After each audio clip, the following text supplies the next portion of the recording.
अल्पज्ञानी मनुष्य वेदों के उन अलंकारिक शब्दों के प्रति अत्यधिक आसक्त रहते हैं जो स्वर्ग की प्राप्ति, अच्छे जन्म शक्ति इत्यादि के लिए विविध सकाम कर्म करने की संस्तुति करते हैं। इंद्र तृप्ति तथा ऐश्वर्य में जीवन की अभिलाषा के कारण वे कहते हैं कि इससे बढ़कर कुछ भी नहीं।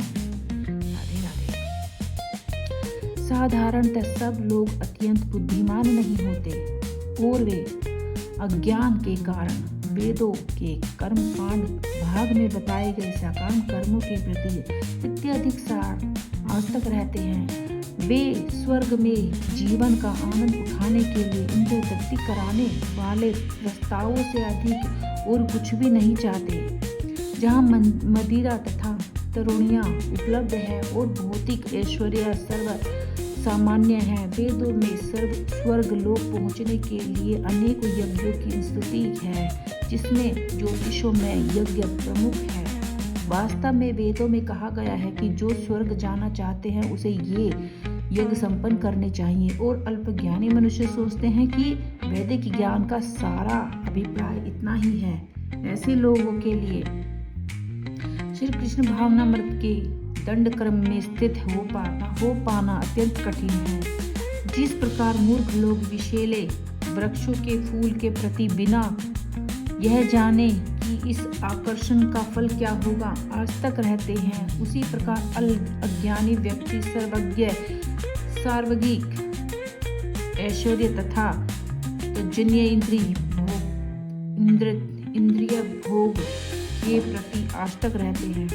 वेदों के कर्मकांड भाग में यह कहा गया है कि अपाम सोममृता भूमि तथा शुद्ध है।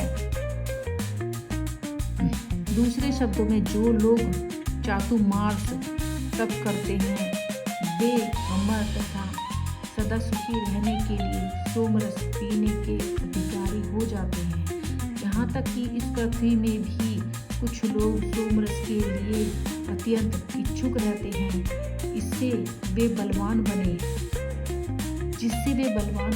और इंद्र तृप्ति का सुख पाने में समर्थ हों। ऐसे लोगों को भवबंधन से मुक्ति में कोई श्रद्धा नहीं होती और वे वैदिक ज्ञानों की तड़क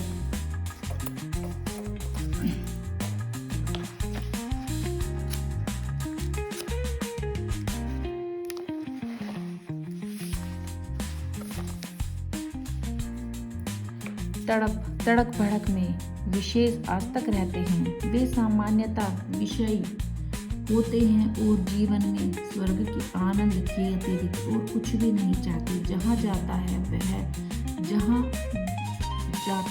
चाहते हैं। कहा जाता है कि स्वर्ग में आनंद कानंद नामक अनेक उद्यान हैं, जिसमें देवी सुंदरी स्त्रियों का संग तथा प्रचुर मात्रा में सोमरस उपलब्ध रहता है।